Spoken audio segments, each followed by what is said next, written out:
이거는 분명하게 먹어서는 안 될 물질이다. 저도 피하고 있는 음식들이에요. 맛은 좋을지 모르지만 몸에는 최악인 음식이 되는 거죠. 그걸 저희 응급실에서는 맨날 밤마다 보고 있고요. 뭐 안 먹을 수 있으면 좋지만 꼭 먹어야 되면 또 하나만이라도 식탁에 올려서 그거를 최소한 6, 7장씩 드셔라. 응급의학과 전문의 최석재입니다. 요즘은 암이랑 의원이라는 곳에서 암 환자분들 치료 도와드리고 있습니다.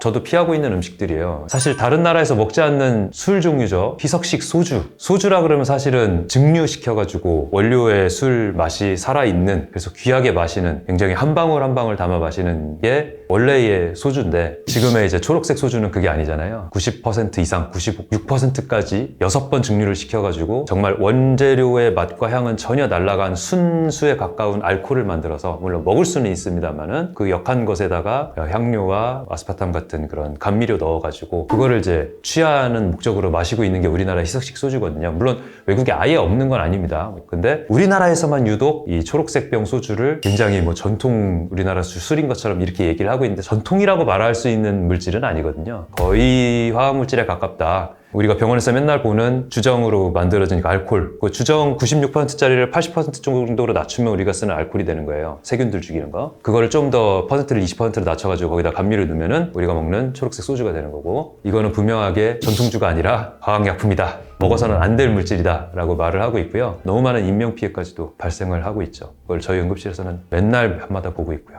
매일매일 간에다 부담 주면서 사는 거는 아무리 와인이어도 안 됩니다. 그리고 그거 말고도 전자레인지 팍분이라든지 이런 건 저희 애들을 절대 안 먹이거든요. 장기적으로 문제가 된다는 게 이미 증명된 것들, 그러니까 실험이 된 거죠. 당연히 먹으면 안 되는 거죠. 근데 거기에 우리가 너무너무 좋아하는 적색육이 들어있다는 것도 어떻게 보면 조금 아이러니죠. 지방 많이 안 들어있고 적색육 자체는 나쁠 거 없잖아, 고기 좋은 거 아니야, 이렇게 생각할 수 있는데, 우리 붉은 고기도 사실은 몸에 좋지 않고, 게다가 우리나라 사람들이 좋아하는 붉은 고기는 옥수수도 그냥 옥수수가 아닌 GMO 옥수수를 먹인 마블링이 가득 끼어있는 고기를 먹고 있기 때문에 이거는 안 좋은 것들 다 합쳐서 먹고 있는 거죠. 그래서 고기를 먹으려면, 붉은 고기를 가능하면 좀 적게 먹거나 안 먹는 게 좋지만, 그래도 먹으려면 이제 자연방목하고 풀 뜯어 먹은 고기, 오메가6보다는 오메가3가 어느 정도 이제 충족이 되어 있는 고기를 최대한 실천을 하려고 하고 있는데, 우리나라에선 그런 고기도 구하기도 어렵죠. 호주 청정육이었는데 우리나라 오기 전에 3개월, 6개월 GMO 옥수수를 먹여갖고 비육하게 만들어서 보낸다면서요. 하도 그게 우리나라에서는 안 팔리니까. 이게 원래 일본에서 이제 와규 문화로 해가지고 지방이 많은 고기가 더 맛있다라는 게 우리나라로 넘어오면서 2+1등급 이런 개념으로 바뀐 건데, 맛은 좋을지 모르지만 몸에는 최악인 음식이 되는 거죠. 뭐 안 먹을 수 있으면 좋지만 꼭 먹어야 되면 영양학적으로 효율성이라는 면에서는 고기를 조금 먹을 수 있는 걸 인정을 하니까요. 그렇다고 봤을 때 50g 이하로 먹었을 때에 적색육을 먹더라도 오히려 1등급이 아니라 3등급, 오히려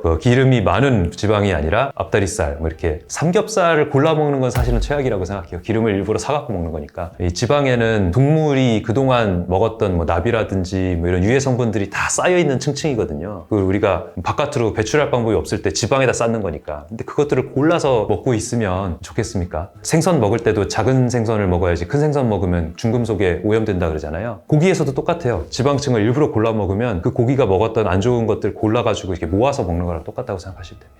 적색육을 안 먹는 게 좋지만 꼭 먹어야 된다면 골라서 먹을 수 있으면 좋겠다. 그 외에 가공된 음식들은 당연히 피해야죠. 가공 물질들은 우리가 위해성을 알고서 먹고 있는 게 아니거든요. 그런 식품 첨가물이 당장 뭔가 문제를 일으키는 물질들은 아니에요. 물론 이제 발암물질로 증명된 어떤 그 물질들도 몇 가지 있죠. 뭐 아질산염 나트륨이라든지 이렇게 고기 발색제 이런 것들 있잖아요. 이런 것들은 발암물질 역할을 하니까 먹지 말아라고 이제 WHO 권고도 있고 뭐 이런 것들이 있고, 그런 거 말고 이제 식용으로 인정됐다고 하더라도 당장 문제를 일으키지 않는 거지, 그 화합물이 우리 몸에서 세포 대사에서 어떤 영향을 미치는지를 다 우리가 알고 있는 거는 아니에요. 우리 과학이 정말 화학적으로 발전을 해가지고 모든 걸 아는 것처럼 착각을 하지만 사실은 장기 부작용 이런 거는 모르는 거에 가깝다고 보시면 됩니다. 우리 몸에서 쌓여서 어떤 작용을 일으키는지 그거를 대조군과 실험군으로 나눠갖고 비교를 할 수조차 없잖아요. 특히 환자를 대상으로 실험하는 거는 비교를 할 수가 없거든요. 겨우 쥐실험으로 실험이 가능한 문제들, 당장 뭐 1개월 안에 죽든지 살든지가 되는 문제들, 이런 것들만 실험이 가능한 거지 우리 신체 갖고 실험할 수 있는 건 없다고요. 그러니까 그런 거는 윤리적으로 점점 더 증명할 수도 없어요. 제일 대표적으로 그런 모르는 물질 때문에, 인공 물질 때문에 우리 사람들이 큰 피해를 봤던 게 가습기 살균제 사고 아닙니까?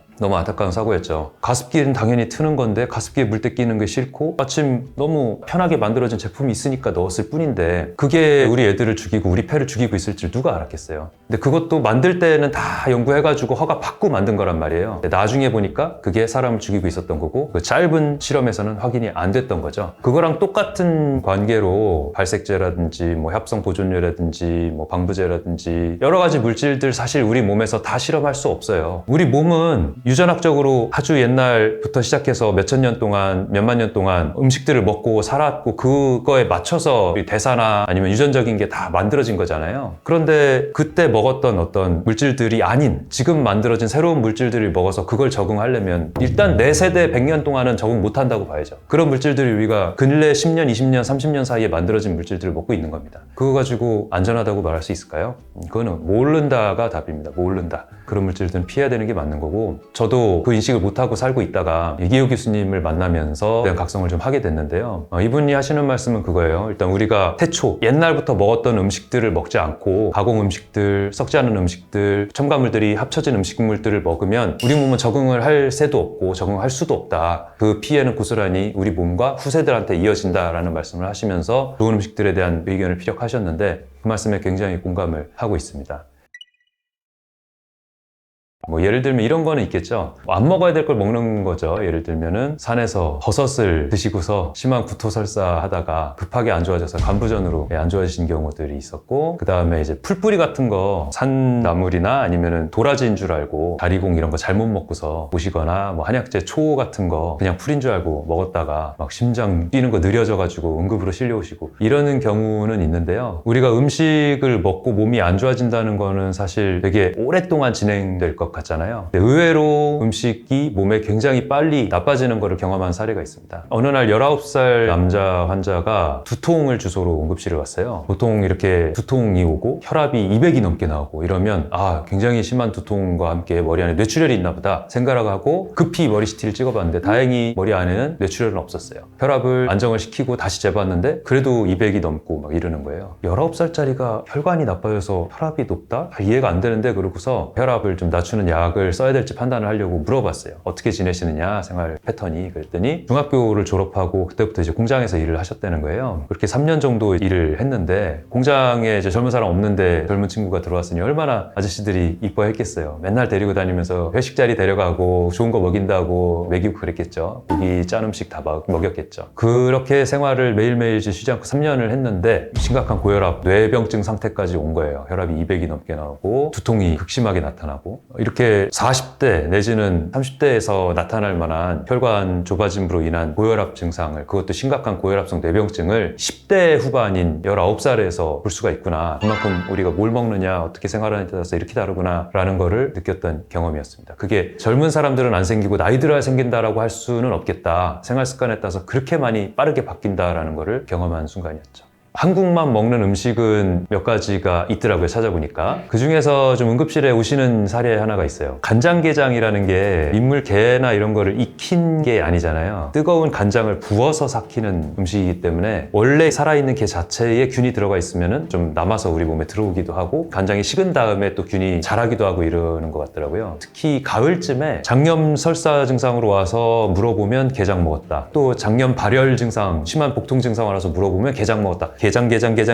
이런 때가 있어요. 죄다 배드가 다 게장이야. 또 게장? 네 게장. 뭐 이런 상황이 생기는데 작년 비브리오균에 감염된 게장을 다 같이 먹은 경우거든요. 그 동네만 먹은 게 아니고 아마 요즘은 이제 다 통신 판매가 되다 보니까 홈쇼핑 같은 데서 먹은 게장이 다 퍼뜨리지 않았나 싶은데 그것도 그렇고 또 이 바다가 또 하나다 보니까 바다에서 균이 퍼지면 다른 곳에서 게를 먹었더라도 게장에 의한 감염, 비브리오균에 걸려서 심한 복통과 발열로 오시는 경우가 꽤 있어요. 그래서 가을쯤에는 굴, 게장 그런 음식이 조금 음식 때문에 응급실 오시는 사례가 되고 불과 3년 동안 짠 음식과 회식, 고기 문화에 길들여졌던 친구가 고혈압성 뇌병증으로 왔던 사례를 말씀드린 것처럼 수많은 위에 우리가 둘러싸여 있죠. 당장 일단 뭐 매운 음식이라든지 짠 음식이라든지 이런 거 먹으면서 위염, 위궤양 우리나라 사람들 굉장히 많고 정상인 위가 오히려 적고 위험 있는 위가 내시경에 보면 거의 대부분인 이게 우리의 현실이고요. 그렇기 때문에 음식 문화를 바꾸지 않으면 이거는 계속 악화될 악화될 수밖에 없는 것 같아요. 아쉬운 거는 그런 제대로 된 음식 문화를 병원 식사도 제 기준으로 봤을 때 굉장히 짜고 굉장히 맵고 굉장히 자극적이고 초록색 잎채소가 너무 없는 음식들로 주고 있어요. 게다가 밥도 현미밥이 아니라 흰밥 줍니다.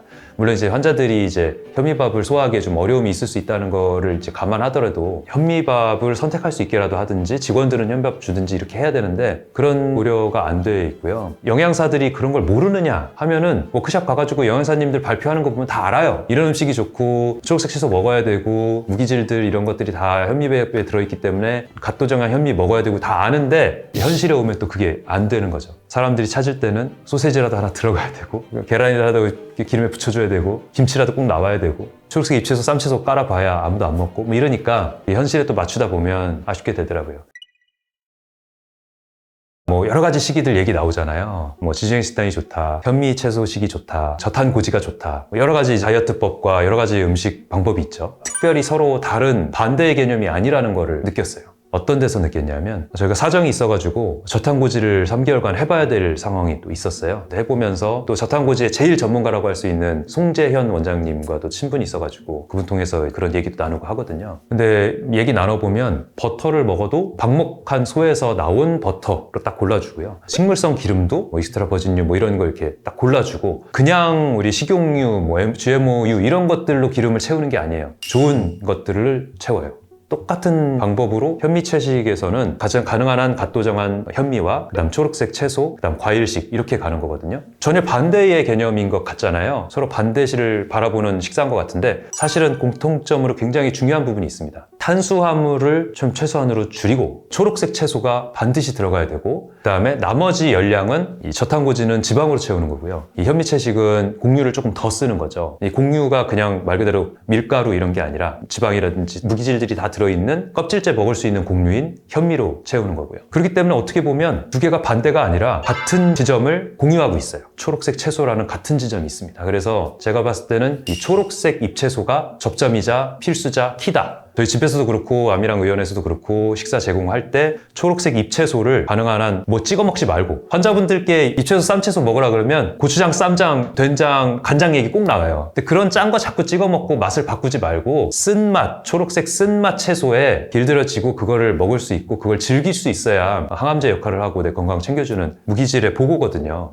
흰색 채소보다 초록색 채소입니다. 뿌리 채소에는 당분이 좀 더 많이 들어있고 무기질이 좀 적고요. 초록색 채소에 무기질들 마그네슘, 칼슘, 인 이런 것들이 많이 들어있단 말이에요. 식이 뭘로 할까, 무슨 다이어트 해야 될까 이런 고민이 아니라 쌈채소, 다른 거 다 못하겠으면 쌈채소 하나만이라도 식탁에 올려서 그거를 최소한 6, 7장씩 드셔라. 그거부터가 우선이다라고 저는 요즘 가르쳐 드리고 있습니다.